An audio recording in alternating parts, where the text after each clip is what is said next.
7 jadi 3. Apalagi cara yang lainnya, kurangi jumlah penumpang. Ya kan? Apalagi cara lainnya, si petugasnya disuruh nge-gym. Nah ini ilmu mahal juga nih. Mahal maksudnya hal sederhana tapi kita bisa lakukan. Bagi Anda, Bapak Ibu sekalian yang biasa kan dengkul krak. Ya kan? Nah itu biasanya, yang jelas ada peradangan di situ. Ya, yang jelas ada peradangan. Ini simpen dulu, nanti saya jelaskan di kereta tadi itu. Dan biasanya overweight. Beban kehidupan yang terlalu besar. Guru saya yang lain bilang banyak orang yang sakit dengkul sama sakit kaki itu, kata dia, itu karena beban kehidupan yang terlalu besar. Ada gajah di pundaknya yang dia tak lepas-lepaskan. Iya benar juga sih. Kadang-kadang dia bilang, itu obatnya cuma satu. Dia bilang, apa itu? Bukan obat. Dia bilang, salah satu solusinya apa? Berikan zakat kakinya. Dia bilang, oh, kaki punya zakat. Dia bilang, iya, suruh jalan-jalan. Dia bilang, pergi jalan-jalan. Secara emosi. Ya. Jadi suruh nge-gym. Jadi yang tadi tuh, yang sakit-sakit tulang itu turunin berat badan, latihan beban. Pelan-pelan. Itu akan mampu menghindarkan Anda dari operasi osteo artritis apa gitu.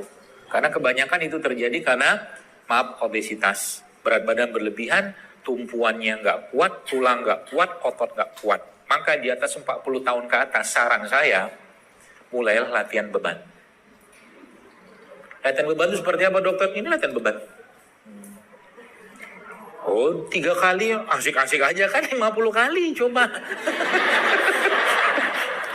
Apa begini gitu kan, coba aja. Lama-lama kemang, pegel sini, tapi itulah yang kita butuhkan sehingga otot itu berkembang. Itu nanti bisa menahan beban lebih kuat.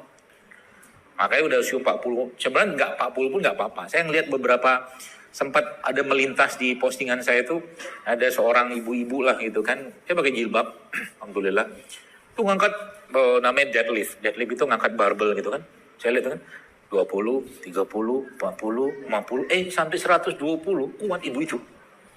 Wih, tapi nggak gemuk ya, nggak sterek dulu. Nanti jadi sterek nggak, itu butuh proses yang sangat besar, lama gitu kan. Kalau sampai sterek dan nggak sampai seperti itu juga. Tapi yang terjadi apa? Dia sudah berinvestasi untuk tulang dan ototnya untuk masa depan dan masa tuanya dia.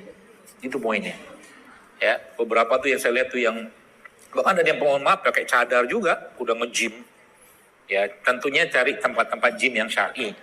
Ya, kalau minimal kalau di rumah Anda mulai berinvestasi kayak begitu, beli barbel kecil gitu kan tuh bagus. Main 5 kilo, 3 kilo cukup kok, begini-begini aja. Tapi lama-lama tuh kebentuk sini tuh. Ya. Itu cara paling gampang. Atau pakai beban seri juga boleh. Nah, kembali ke itu tadi, kereta tadi. Ini ilmunya sebenarnya. Jadi, penumpang itu Bapak sekalian itu gula. Penumpang itu gula yang masuk dalam tubuh kita. Oke? Petugas itu insulin. Insulin itu punya fungsi apa? Insulin itu punya fungsi untuk mendorong atau memasukkan gula ke dalam sel. Itu fungsi insulin. Yang dihasilkan oleh kelenjar namanya pankreas. Ya. Ketika insulin sudah terlalu berlebihan di darah, maka kita sebutnya sebagai hiperglikemi. Gula darah naik. Sampai sini paham ya? Nah, lalu yang kedua apa? Yang terjadi zaman sekarang bukan cuma sekedar gula darah yang naik, tapi si insulin sudah keletihan. Itulah yang disebut dengan insulin resisten. Apa biang keroknya? Buahnya tidur yang bermasalah bisa bikin insulin resisten. Tidur. Makanya orang yang tidurnya bermasalah itu selera makannya pasti naik. Terus naik. Jadi benerin tidur. Ya, waktu tidur, waktu makan. Jangan kebalik. Rasulnya tidur kita bangun, waktunya Rasulnya bangun kita tidur. Gitu ya. Kayak kemarin sempat ngisi di Masjid Salman ITB dengan mahasiswa ITB itu saya bilang coba kalian begadang syar'i, saya bilang.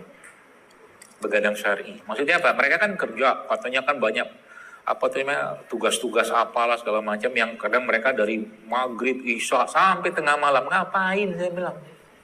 Mendingan kamu habis isya tidur, malamnya bangun, sholat tahajud 2 rakaat, 1 witir, habis itu kerja sampai subuh, itu jauh lebih berkah, jauh lebih powerful, kata saya. Daripada maksain orang ketiduran juga, kok nggak mungkin nggak tidur kita. Seperti itu, ya. Nah, jadi Bapak sekalian, tidurnya salah satunya, itu yang pertama. Ya, apalagi yang bisa bikin si petugas itu, si insulin itu menjadi nggak kuat lagi. Itu bermasalah. Yang kedua apa? Ini salah satu yang saya sebutkan tadi itu, semua gula olahan. Semua gula olahan. Yang gula tadi sudah tidak ada serat sama sekali. Isinya cuma gula tok. Ya. Contoh nih, jadi kalau sudah ngerti ilmu kayak begini, jadi Bapak sekalian, jadi kita pinter gitu loh. Begini. Ini kan ada gulanya. Bagaimana cara mendapatkan gula dengan sempurna? Dengan seperfect-perfectnya gitu loh. Cara gimana? Ya tentunya cari buah yang bagus, organik segala macam. Kalau ada, kalau nggak ketemu misalkan, ya udah makan langsung dari pohonnya. Kalau ada, petik makan. Kalau ada, karena kan dia punya tangkai itu sebenarnya saluran nutrisinya dia. Ketika tangkai dia petik, maka saluran nutrisi stop. Ya, Allah lindungi dia dengan ini, kulit. Maka makan buah itu memang paling bagusnya sama kulit-kulitnya. Beberapa buah.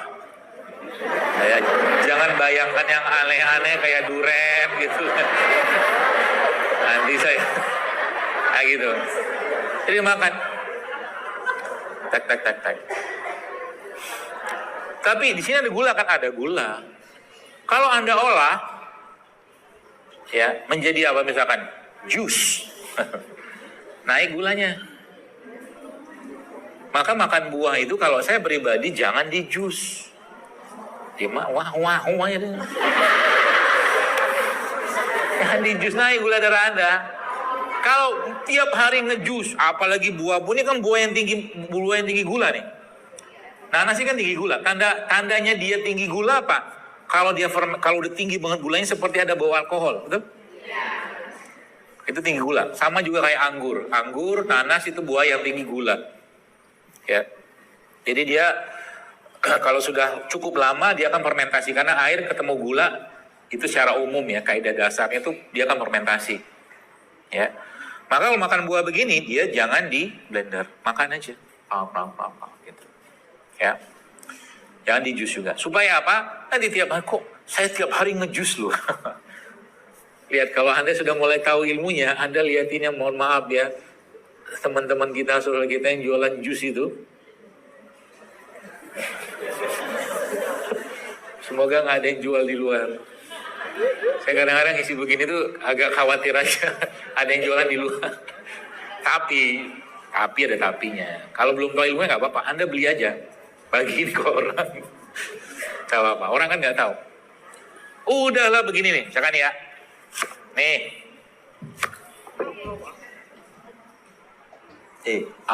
Alpukat nih, apel masukin dalam blenderan, air, gulanya berapa? Buahnya apel itu, kadang-kadang 1/4 ini loh, gula cairnya, udah cukup? Oh belum, biar sedap kasih kental manis. Saya setiap hari ngejus, kok tiba-tiba saya kena diabetes? Paham? Sederhana kan? Padahal saya hidup sehat loh, sebentar. Hidup sehatnya apa dulu? Gitu loh. Alpukat itu sehat, baik buat jantung, kata Dr. Zilul Akbar. Saya dengar kajiannya kok, saya minum alpukat tiap hari, makan alpukat. Di mana makannya? Belinya? Itu abang itu. Alpukatnya 3 kerok, setengah. Selebihnya apa? Itu yang bikin petugasnya lempem. Ya, gara-gara apa? Gula olahan. Ya, jadi hati-hati dengan makan. Begini pun pisang pun saya hati-hati makannya. Bukan hati-hati saya curiga, bukan. Tapi kalau saya butuh yang energinya cepat, karena buah itu sumber kalori yang cepat memberikan tenaga, betul. Ya makanya kenapa kita dianjurkan ya makan kurma pun sama Nabi kan kurma ajwa kata khususnya itu kan 7 butir, karena banyak-banyak kurma juga nggak bagus. Ya, karena sudah tahu 75% isi kurma itu adalah gula. Tak bagusnya. Ya, tapi ada cara lainnya. Nah, cara lainnya itu supaya apa? Gulanya tadi tidak berlebihan dan si petugasnya tidak kelepek-kelepek atau tidak letih gitu, maka tambahkan lemak di situ. Ilmunya, maka makan kurma itu bagusnya pakai apa? Pakai lemak. Pasti digoreng dong kurmanya, udah bahagia banget ya. Bukan. Lemak itu ada macam-macam. Lemak yang sehat, ya, yang jenisnya itu namanya monounsaturated fatty acid MUFA. Itu zaitun apa begitu. Tapi ada juga lemak-lemak jenuh yang sehat seperti ini. Kelapa. Atau juga lemak-lemak yang sehat dari hewan. Namanya butter atau ghee. Itu sehat itu. Atau kalau enggak, Anda makan kurma sama mana dia? Nih. Ini lemak juga nih. Makan kurmanya sama ini. Jadi kurmanya Anda buang bijinya. Apa? Almond. Fustuk. Ini nih. Supaya gulanya tidak naik, kita nggak terjadi namanya lonjakan gula setelah makan. Maka semua gula olahan kalau kita makan tanpa ada bantuan buffer berupa serat atau lemak, maka yang terjadi zut naik gulanya. Dan kalau sudah gula naik, maka seperti kereta kepenuhan. Masinis bilang, kita berhenti dulu. Maksudnya apa? Ngantuk. Gitu maksudnya. Paham ya? Jadi hari-hari kita itu sekalian mulai banyak kita asup lemak-lemak sehat, serat-serat tinggi. Dari mana? Sudah saya jelaskan ini juga, ini lemak yang bagus. Kelapa ini. Kelapa ini Masya Allah, lemaknya sehat sekali. Saya sudah berulang-ulang kajian, saya mau saya jelaskan. Ya, kelapa. Ada, enggak ya?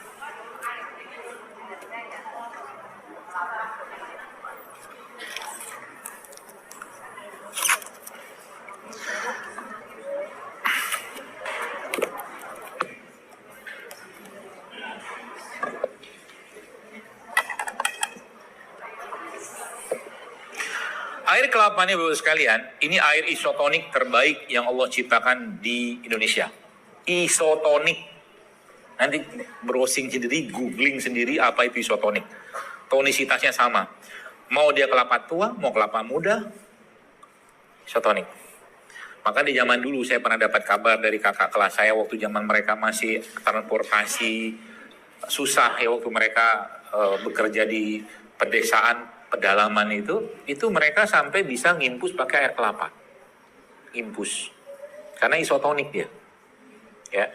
Maka air kelapa kayak begini, mau tua muda, ini kan tua nih buat santan. Ini daripada Anda mohon maaf beli air isotonik kemasan, ini jauh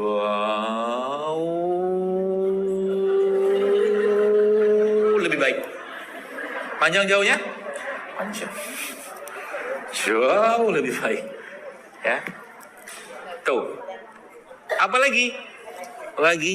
Satu laginya apanya itu adalah, mana tadi dia? Nah ini dia, ininya dia.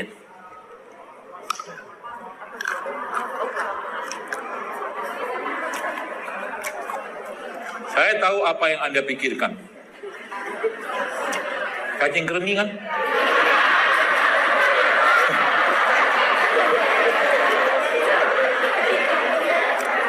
Mungkin sudah berpuluh-puluh kali kajian saya sampaikan bahwa nggak ada urusannya kelapa ini sama cacing kremi. Tolonglah jangan fitnah dia. Udahlah kambing kita fitnah tiap tahun. Ya kan? Habis makan kambing tensi naik.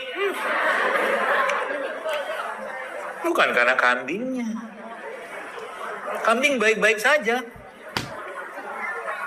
Cara kita ngolahnya, garamnya juga sama. Maka saya sarankan kalau garam pun ganti dengan garam. Saya nggak sebut apa jenisnya, pokoknya garam non-refinasi, itu aja pesan saya. Mau garam laut boleh, mau garam darat boleh, garam udara boleh. Pokoknya garam non-refinasi. Sebab kalau garam biasa, contoh begini, biar paham istilah refinasi itu ya. Gini, anggaplah ini air tebu. Air tebu isinya apa? Gula kan? Gula tinggi sekali, tapi Anda minum air tebu aman-aman aja sebenarnya. Bahkan kalau Anda diabetes sekalipun minum air tebu dalam jumlah yang tidak berlebihan, secukupnya, nggak masalah. Karena bahkan ada kandungan dalam air tebu itu yang justru bermanfaat juga buat orang diabetes. Itu ada datanya, baca aja. Setahu saya. Lalu, ini kan diapain sama pabrikan? Dipanaskan kan? Panaskan, jadi gumpal-gumpal segala macam. Kemudian dipecahkan lagi, akhirnya jadikan kristal-kristal, diputihkan lagi, dikasih anti-caking, anti-lengket. Nah itulah biang keroknya. Paham ya? Garam juga sama. Dari garam laut, bersihkan. Karena permintaannya kita yang kinclong, yang tidak lengket. Kan gitu kan? Ini saya belum cerita tentang ikan-ikanan loh ini. Gak usah cerita lah. Pusing saya kalau lihat makanan sekarang itu. Saya jujur termasuk yang tidak mau makan ikan apa tuh? Ikan ternak. Ikan ternak lah apapun namanya. Ya, kalaupun cari ikan-ikan yang saya akan cari ikan yang pakannya jelas, atau kalau enggak dia ikan yang hidupnya liar. Gabus, apalagi baung. Ya, salmon pun itu banyak salmon yang diternak. Gak semua bagus. Paling aman apa? Ikan laut. Ikan laut paling aman. Ya. Kalau nggak makan ikan gimana? Ya nggak apa-apa. Makan tahu tempe juga bisa. Problem lagi kan? Tempe, kedelainya, aduh. Makanya ya Allah, kalau bukan karena rahmat Allah, mungkin pusing kita makan apa tiap hari itu. Ya. Makanya kadang-kadang saya mikir mungkin bisa jadi kita perlu baca doa makan itu kan bismillah gitu kan. Tapi mungkin kadang-kadang kita perlu baca juga bismillahirrahmanirrahim. Karena saking banyaknya bahan berbahaya pada makanan sekarang gitu loh. Ya. Baik, itu gula. Jadi paham ya refinasi itu ya. Itu biang keroknya salah satunya adalah gula-gula olahan tadi. Jadi kalau Anda sekarang membayangkan contoh tepung-tepungan termasuk ini nih ya, sorry. Ini nih, seratnya bagus. Nah, salah satu tipsnya sebenarnya paling mudah ya, supaya misalkan oke, dokter saya belum bisa meninggalkan nasi. Saya nggak mempermasalahkan nasinya sebenarnya, cuma nasinya kita sekarang itu beras ya, itu sebagian besar seratnya hilang. Sebagian besar. Belum lagi kita bicara semprot-semprotannya ya, belum usah bicara itu lah. Gak makan kita, pusing gitu. Ya. Terus caranya gimana supaya nasi saya itu berserat?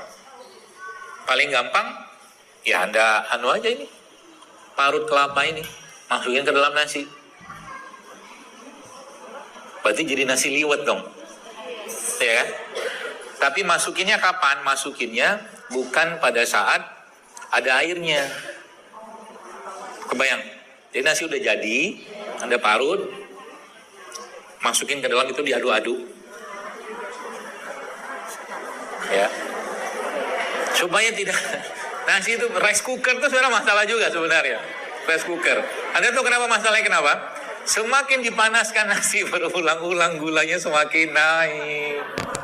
Masalah lagi kan? Jadi kebayang kalau orang makan satu piring tuh isinya nasi semua. Lemes itu insulinnya. Pankreasnya lemes. Ya, kelepek-kelepek gitu. Itu yang pertama. Ya. Atau sekarang banyak beberapa produk-produk yang isi biji-bijian. Ya, saya nggak sebut mereknya apa. Yang itu bisa dimasukkan ke dalam nasi tadi. Itu sangat powerful untuk apa? Untuk mengurangi gula atau lonjakan gula. Ya, atau kalau nggak nasinya Anda campur dengan VCO. Tahu VCO? Ya. Jadi nasi itu campur sama VCO. Aduh. Ada lemaknya di situ, sehingga nasinya tidak terlalu memberatkan. Dan mulai sekarang cobalah kurangi makan gula olahan. Nasinya dikurangi, banyakin lauk sayurnya, nasi kalau perlu aja. Bukan berarti dokter nih penganut diet tertentu nggak? Saya tidak penganut diet apapun.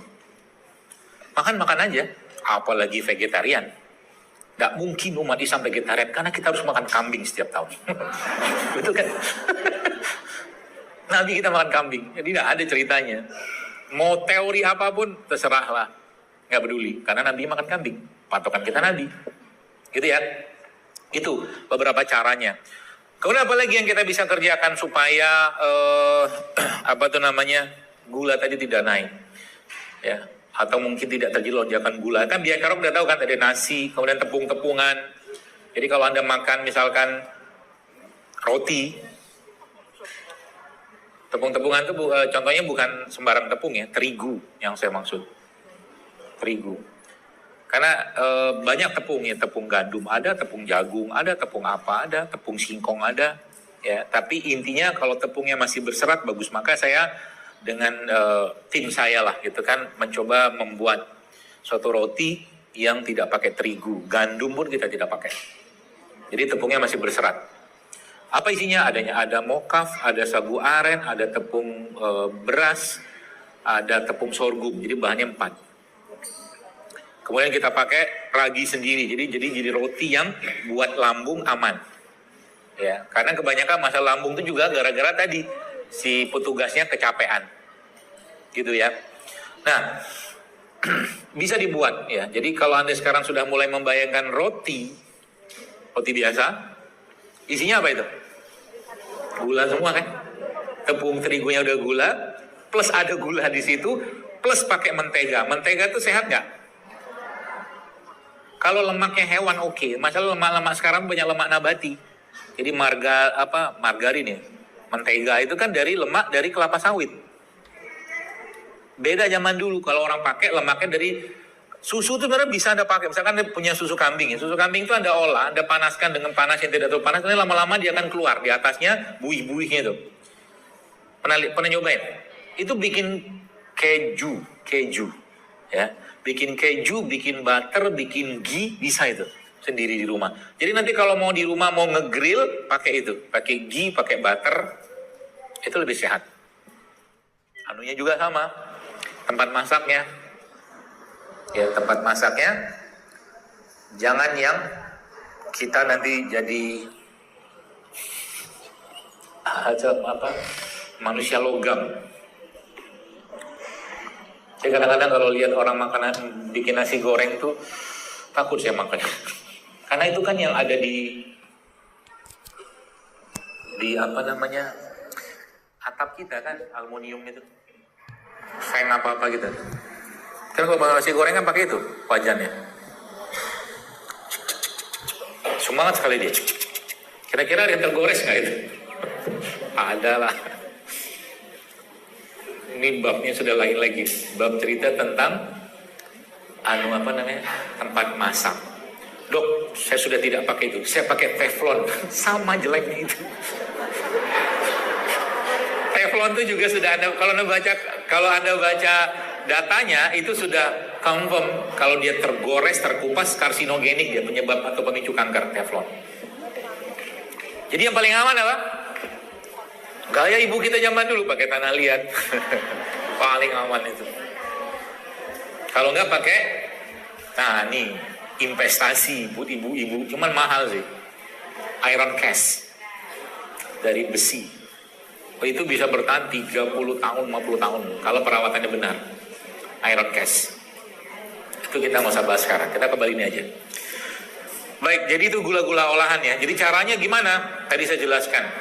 Kasih itu. Kemudian apa lagi yang kita bisa lakukan untuk mengurangi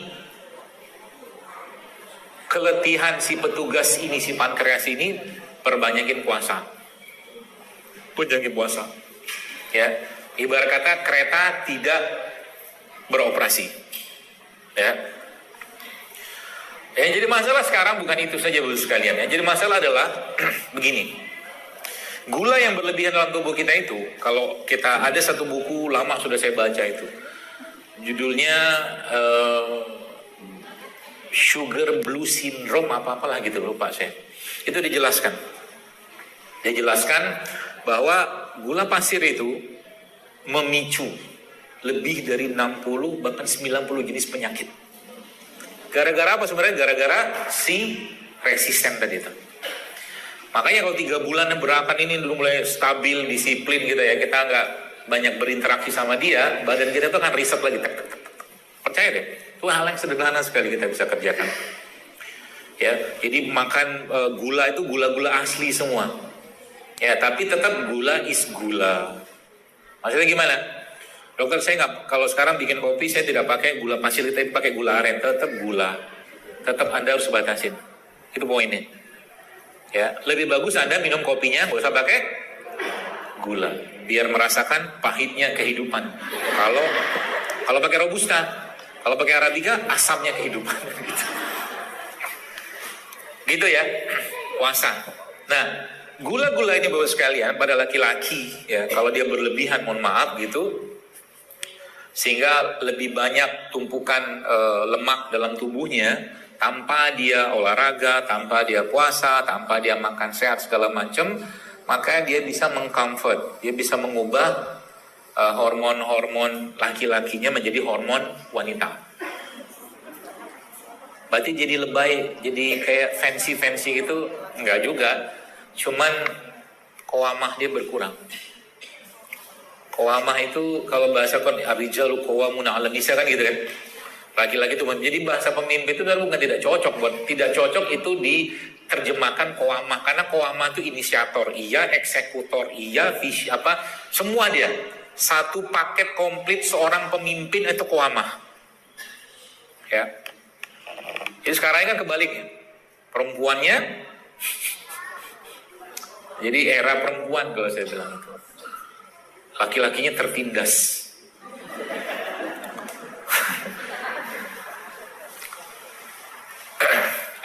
Makanya zaman dulu Mitsubishi kuda, Kijang jantan, era laki-laki. Sekarang Agia.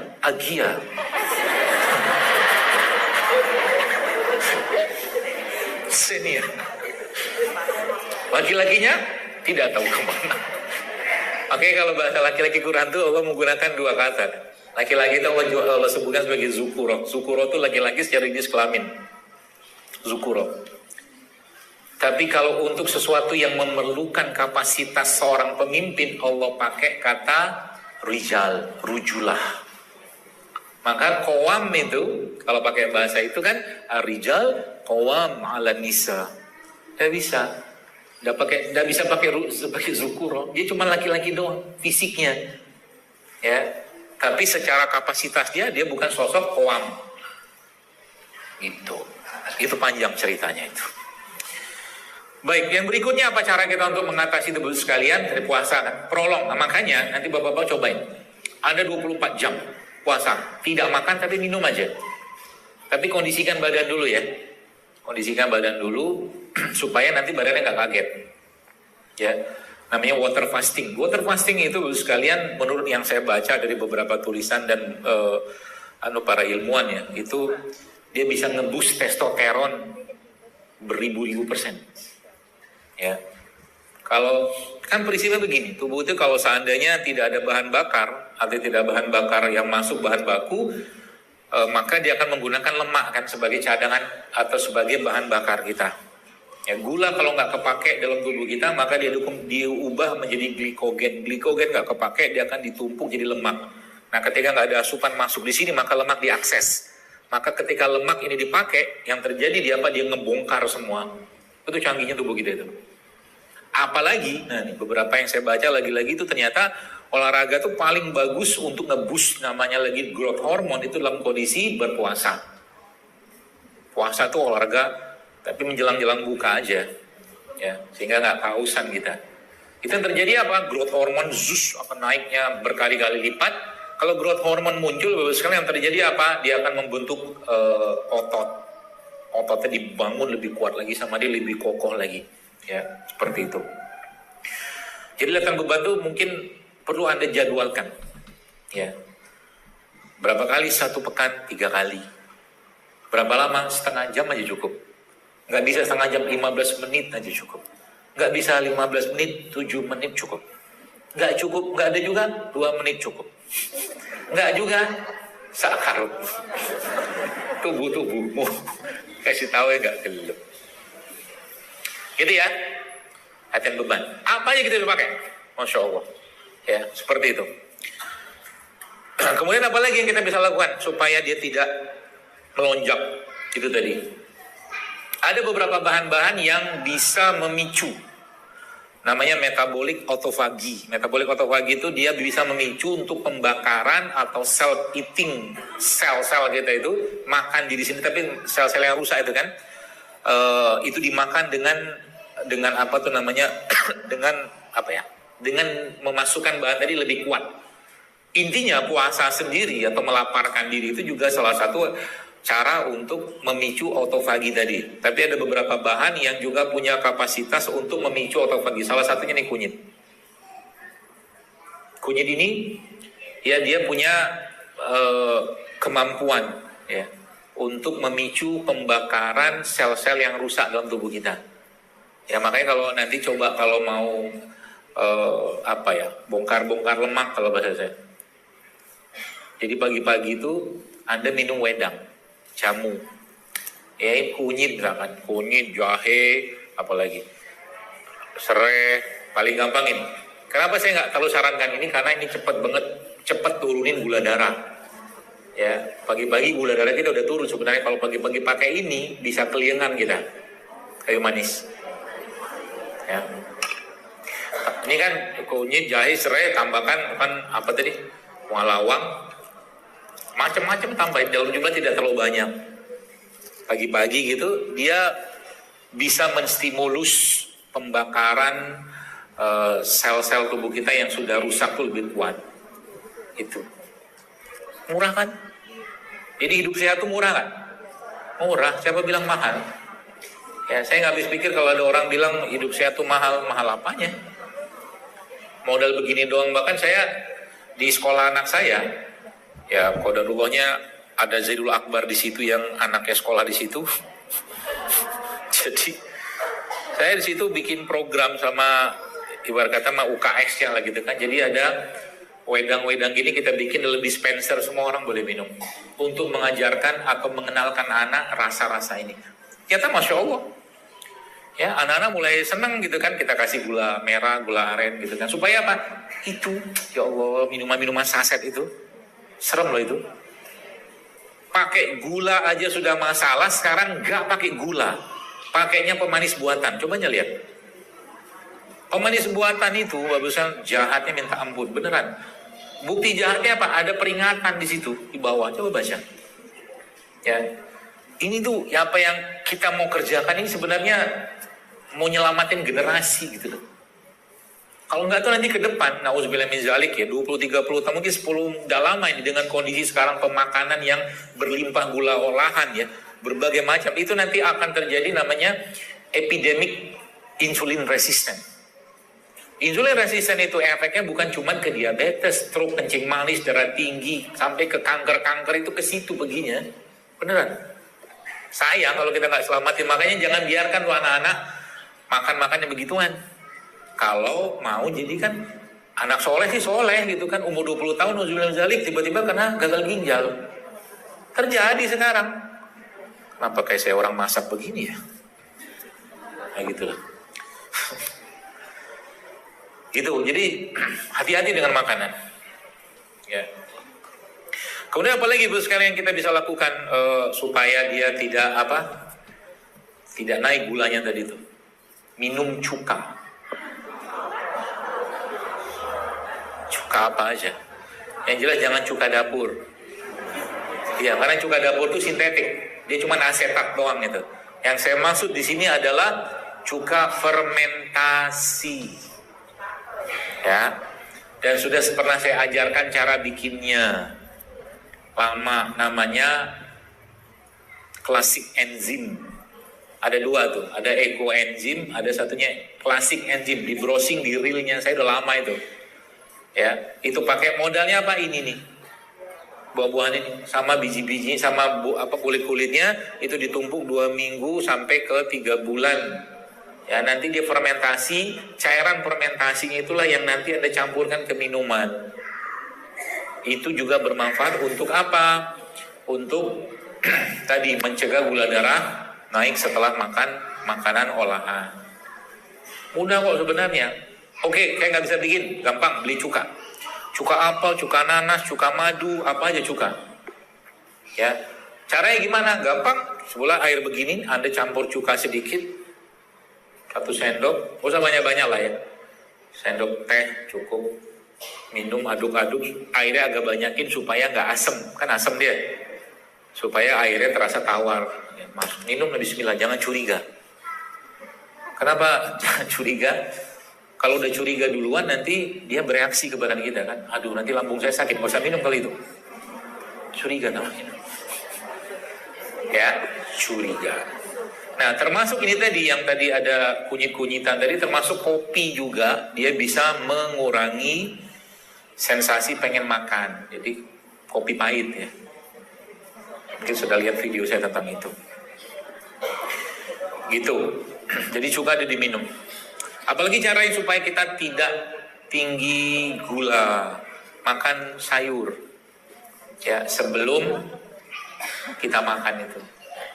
Jadi sekarang kalau Anda sudah membayangkan kira-kira ada orang yang makan nasi goreng ya, 1 piring, kemudian dia makan ada bakwannya 2, ada kerupuk di situ, minumnya teh manis, lalu beberapa tahun kemudian dia mengabarkan kepada Anda dia kena diabetes.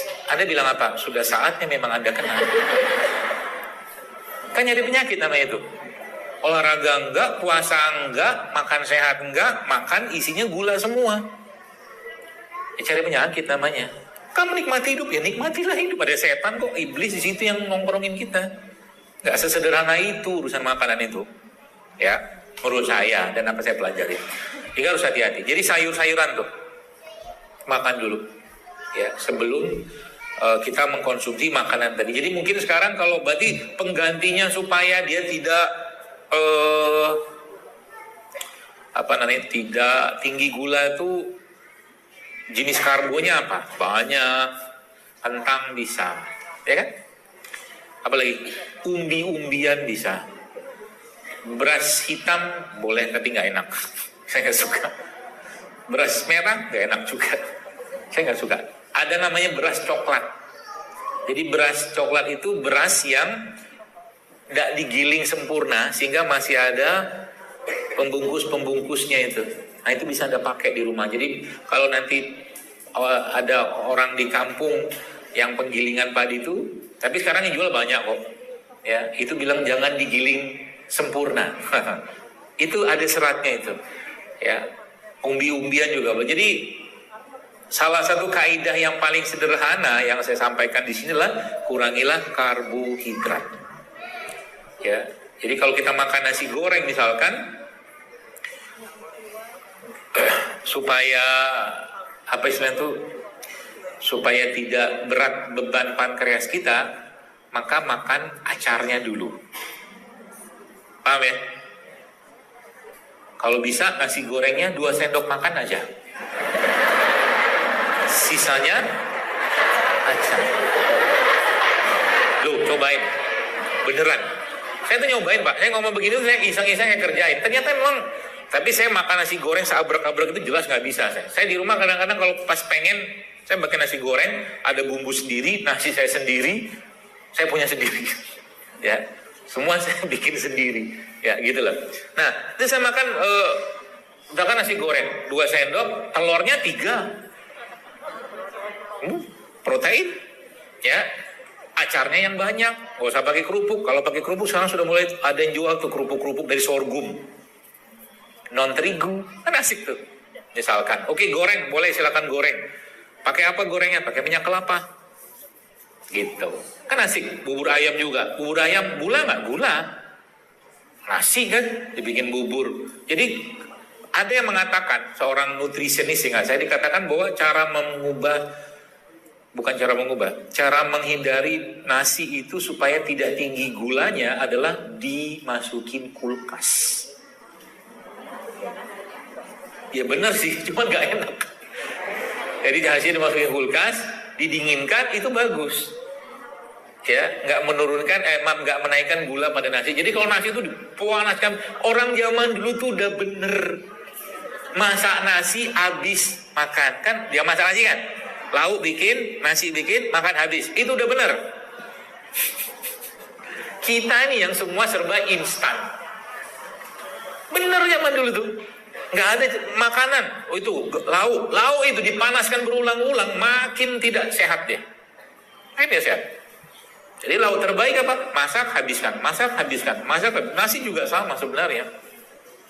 Ya, cuman tadi nggak sempet lah segala macam gitu-gitulah standar. Nah, saya makan bubur ayam, saya coba. Bubur ayam, orang kan makan bubur ayam isinya apa? Ya bubur, nasinya kan ada, ayamnya, apa lagi? Sate yang versi itulah, versi mahal. Buburnya ada ayamnya, ada kerupuknya, kacang. Saya kemarin cobain, oh sama itu, dia ada daun tuh, seledri. Jadi kemarin saya beli bubur ayam, buburnya 1 sendok. Saya bilang sama abangnya, bang banyakin kacangnya, saya bilang, banyakin kacangnya, banyakin seledrinya. Terus saya makan satenya. Ya, kenapa dokter nggak mau makan ayamnya? Ada rahasianya. Ceritain semua nanti repot. Pusing nanti Anda. Cukup saya aja pusing. Ya, jadi makan ayam. Jadi kalau dokter makan ayam apa? Ayam kampung. Gitulah. Sekarang udah banyak sih bubur ayam kampung. Ada kan? Itu dia bubur ayam jualannya di kampung. Bukan bubur ayam di kampung. Karena ayam sekarang itu agak-agak bingung saya membedakan laki perempuannya. Ayam, pernah mikir nggak? Ayam sekarang itu dipotong-potong itu saya kadang bingung ini laki atau perempuan, jantan atau betina nih ayam. Gitu. Baik, kita masih jadi saya makan itu. Makan bubur itu kan ternyata enak, nggak terlalu berat badan. Intinya kurangi karbohidrat, itu aja intinya. Jadi kalau Anda sekarang mau pankreasnya nggak kelepek-kelepek, kurangi karbohidrat, banyakin puasa, sayur, serat, cuka, apalagi tadi, latihan beban, nah itu poinnya. Ini kan semua seratnya nih. Ya, itu efeknya, Masya Allah, hilang Bu, beneran. Saya banyak sekali ketemu orang yang mempraktekkan tiba-tiba, dok terima kasih, resep yang mana saya nggak tahu, saya bilang. Ya, terlalu banyak yang sudah saya sampaikan maksud saya, jadi saya nggak tahu yang mana. Ya, akhirnya Masya Allah mereka tiba-tiba kolesterolnya turun, ininya turun segala macam. Apalagi tambah lagi dengan latihan beban, puasa, bla bla bla gitulah. Seperti itu ya. Jadi mudah sebenarnya sekarang ya. Apalagi mengandalkan begini-beginian. Ya akhirnya saya berinisiatif ya. Kalau yang sudah pernah saya alhamdulillah ada kapan-kapan mampir. Namanya Cafe JSR di Jati Asih. Kemarin ada ibu-ibu, ini saya cerita sedikit.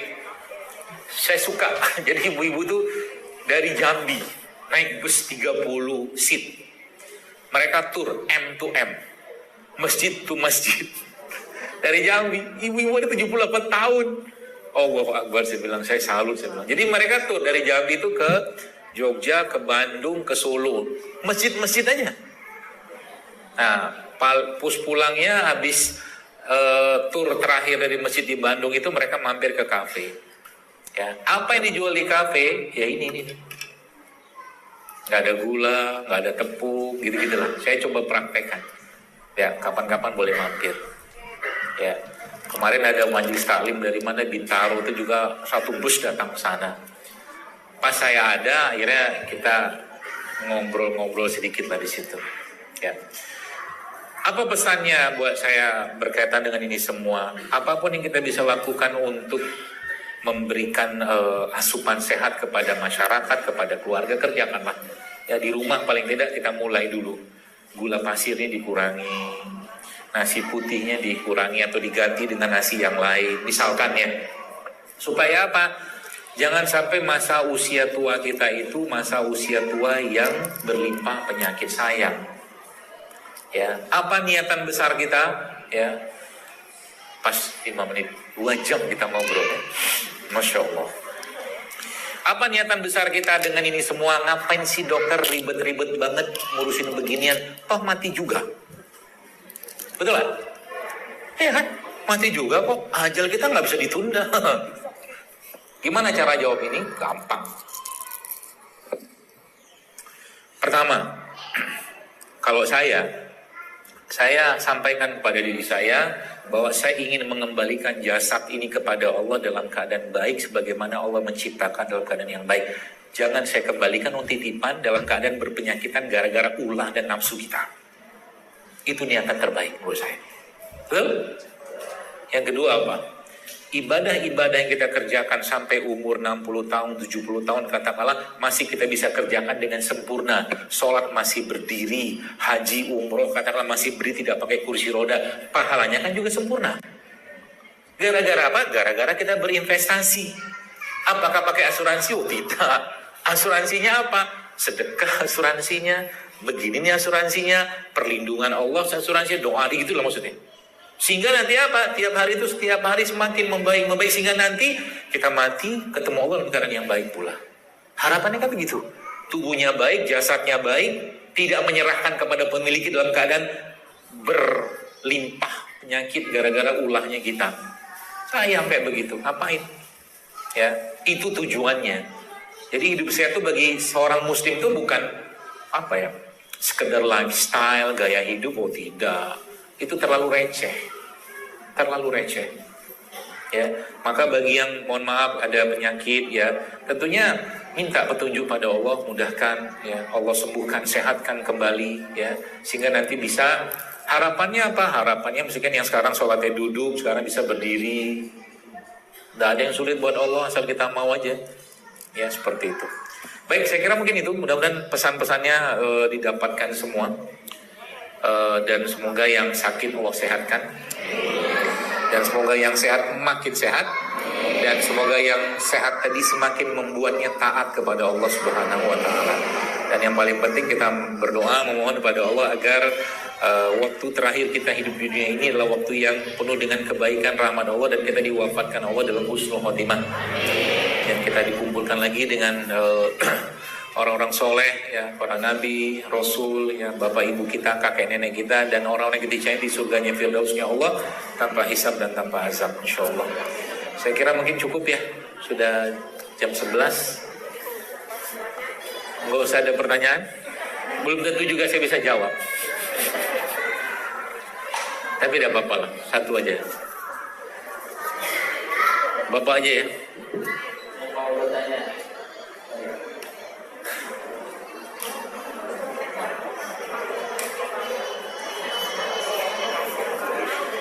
Assalamualaikum warahmatullahi wabarakatuh. Ya, perkenalkan saya yang ingin saya tanyakan itu ada dua. Yang pertama, kalau ada istilah diabetes itu apa namanya, penyakit keturunan pusat itu apakah benar atau apakah salah?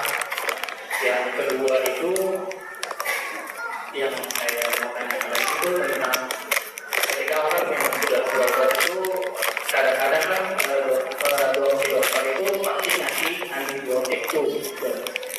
Nah, antibiotik itu yang pasti kalau misalkan dia meskipun sudah sembuh tapi itu masih harus diminum sampai habis gitu. Itu bagaimana? Dari saya, terima kasih. So, Waalaikumsalam. Assalamualaikum. Jadi gini, penyakit keturunan itu ini sebenarnya temanya panjang ya kalau kita mau bahas. Tapi begini, kayak pistol ya, pistol yang sudah berisi peluru penuh. Jadi yang ada pelatuknya itu kan. Nah, pelatuknya itu lifestyle-nya kita. Lifestyle, gaya hidup. Jadi kalau orang tanya, misalkan Kalau cuman kita ngebahas bab fisik doang ya, ada dia punya leluhur kakek, nenek atau buyut segala macam kena diabetes, apakah dia juga akan kena diabetes? Belum tentu. Kan pelatuknya dia sendiri, gitu loh. Apa yang paling bisa menyetop itu? Maka jawaban yang paling utama adalah agama dan ilmu agamanya. Ada hubungan apa agama dengan ilmu agamanya? Begini Pak Bu, Bapak sekalian, kita harus yakin bahwa yang penyakit atau apapun itu memang dari Allah tentunya ya. Tapi karena ulah kita juga, ya. Artinya kalau Allah tidak berkehendak dan kita tidak berburuk sangka dengan Allah, ya tidak akan kena. Itu maksud saya ilmu agama. Kita berbaik sangka, kita jaga kesehatan, insya Allah nggak kena. Nah kebanyakan kayak begitu terjadinya gara-gara apa? Gara-gara dari awal dia sudah men-setting, wah saya ini keturunan diabetes. Itu masalahnya. Ya, saya banyak ketemu orang-orang yang alhamdulillah mereka nggak ada kena tuh penyakit-penyakit begituan gitu loh. Meskipun lagi-lagi sebenarnya paket penyakit itu sebenarnya bukan cuma paket dia turunan dalam bentuk fisik saja. Ya, kenapa? Karena penyakit itu ada emosinya juga yang terlibat di sana. Emosi. Ya. Emosi itu maksudnya apa? Perasaan, ya, kejiwaannya dia, ya. Bab yang paling menjadi biang kerok penyakit-penyakit itu dalam yang saya pelajarin adalah hutang atau luka pengasuhan. Kita ngefek dari yang saya pelajarin ya, bukan yang di luar sana yang nggak tahu. Luka pengasuhan, defisit cinta, defisit kasih sayang, defisit penghargaan, defisit itu kekurangan. Itu akan berimbas seseorang itu atau mungkin akan berefek ke fisiknya lambat laun. Ya. Kalau kata guru saya, ya, dari apa yang saya pelajari, karena dia kekurangan cinta, maka dia mencari cinta dalam bentuk yang lain. Karena cinta itu manis, maka dia carilah yang manis-manis. Sayangnya, yang manis-manis yang dia makan adalah manis-manis yang tidak sehat. Paham? Masuk? Gak masuk pun gak apa-apa, tapi yang saya dapatkan begitu. Ya, nanti kalau Bapak mau lihat, nih kalau Anda mau riset apa tipis-tipis.